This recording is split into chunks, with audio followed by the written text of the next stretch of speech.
लक्ष्य ज्यादा दूर नहीं, बस अपनी रफ्तार तेज करनी है। आज खामोशी से पढ़कर कल सफलता की कहानी लिखनी है। तो स्वागत है दोस्तों हमारे इस खूबसूरत से channel Satish Chauhan study point में। तो दोस्तों आज हिंदी कक्षा 12 मैथिली शरण गुप्त की रचना गीत के भाग 2 के बारे में अध्ययन करेंगे। तो आइए शुरुआत करते हैं। शिशिर न फिर गिरी वन में, जितना मांगे पतझड़ दूंगी मैं इस निज नंदन में। कितना कंपन तुझे चाहिए, ले मेरे इस तन में। सखी कह रही पांडुरता का, क्या अभाव आनन में। वीर जमा दे नयन नीर, यदि तू मानस भाजन में। तो मोती सा मैं अंकी चना, रखूं उसको मन में।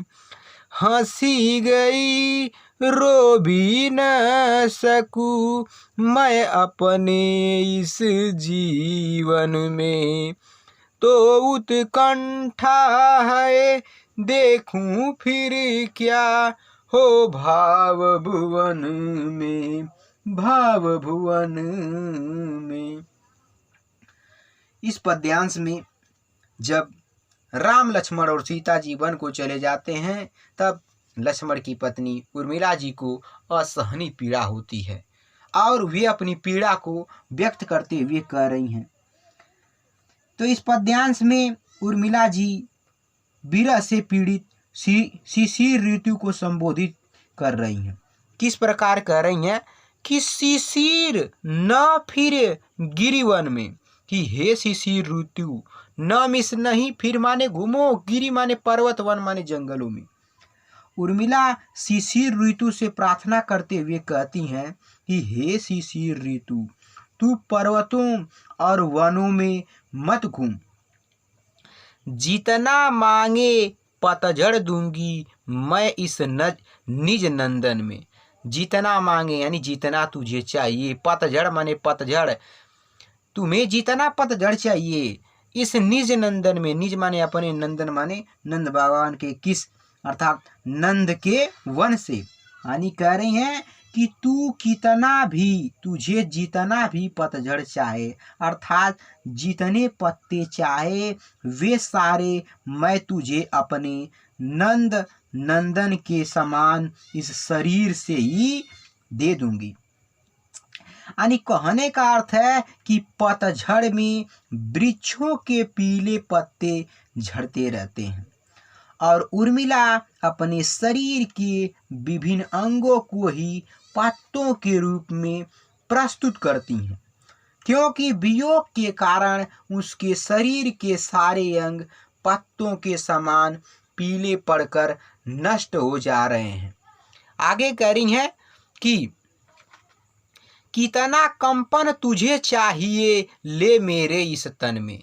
कितना कंपन, कंपन का मतलब कपकपी, तुझे चाहिए कि तुम्हें कितना कपकपी चाहिए, ले मेरे इस तन, तन माने शरीर से। यानी कह रहे हैं कि यदि तुझे दूसरों को कपाना अच्छा लगता है तो तुझे जितनी भी कपकपी चाहिए वह मेरे इस शरीर से ही ले ले। अर्थात मैं प्रिय विरह के कारण इस शीत में निरंतर कांपती रहती हूँ। सखी कह रही पांडुरता का, क्या अभाव इस आनन में।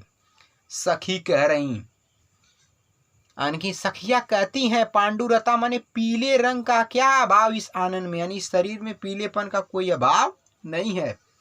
उर्मिला कहती हैं कि हे शिशिर, यदि तुझे पीलापन अधिक पसंद है तो तू उसे मेरे मुख से ले ले, क्योंकि मेरी सखी कह रही हैं कि मेरे मुख पर पीलेपन की कोई कमी नहीं है। अर्थात विरह के कारण मेरा मुख पूरी तरह से पीला पड़ गया है। वीर जमा दे नयन नीर तू मानस भाजन में, वीर मिस ब्यूर जमा दे माने जमा दे नयन नीर माने आंखों में पानी, यदि तू मानस भाजन में। यानी आगे कह रही हैं मानस भाजन का होता है मन रूपी बर्तन। यानी करें कि हे वीर अर्थात हे भाई, यदि तू मेरे मन रूपी पात्र में, मन रूपी बर्तन में मेरे नेत्रों के जल को जमा दे, तो मैं गरीब उसे अपने मन में मोती सा बहुमूल्य समझकर सुरक्षित रखूंगी। नहीं करे तो मोती सा मैं अंकीचना रखूं इसको मन में। अंकीचना माने गरीब। यानी कह रही हैं कि हे शिशिर ऋतु, कि तुम मेरे मन रूपी बर्तन में यदि मेरे नेत्रों के जल को जमा दोगी, तो मैं गरीब उसे अपने मन में मोती के समान बहुमूल्य समझकर सुरक्षित रखूंगी। अर्थात मैं अपने आंसुओं को मन ही मन पीती हुई धैर्य धारण करती रहूंगी।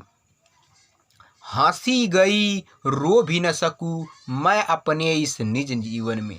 आगे कह रही हैं उर्मिला जी कि हंसी गई यानी मेरी हंसी चली गई है, रो भी न सकूं, अब मैं रो भी नहीं पा रही हूँ मैं अपने इस जीवन में। यानी मैं अपने इस जीवन में रो भी नहीं पा रही। यानी कहने का अर्थ है कि मेरी हंसी तो चली ही गई है, क्या मैं अपने इस जीवन में रो भी न सकूं? अर्थात मेरा रोना और हंसना दोनों ही बंद हो जाएंगे तो फिर मैं जीवित कैसे रहूंगी।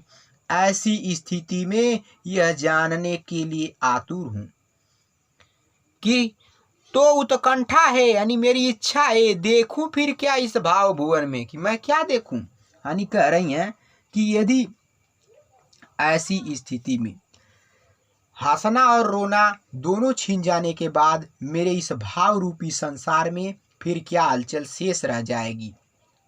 अर्थात मेरे हृदय में कौन से भाव उत्पन्न हो जाएंगे, मैं क्या देखना चाहूंगी। तो दोस्तों, काव्यगत सौंदर्य के अंतर्गत भाषा शुद्ध खड़ी बोली, शैली मुक्तक, अलंकार मानवीकरण, रूपक, उपमा तथा अनुप्रास अलंकार का प्रयोग किया गया है। रस विप्रलंब श्रृंगार रस है। ठीक है दोस्तों, मिलते हैं नेक्स्ट वीडियो में, तब तक के लिए बाय बाय, धन्यवाद, थैंक्स फॉर वॉचिंग।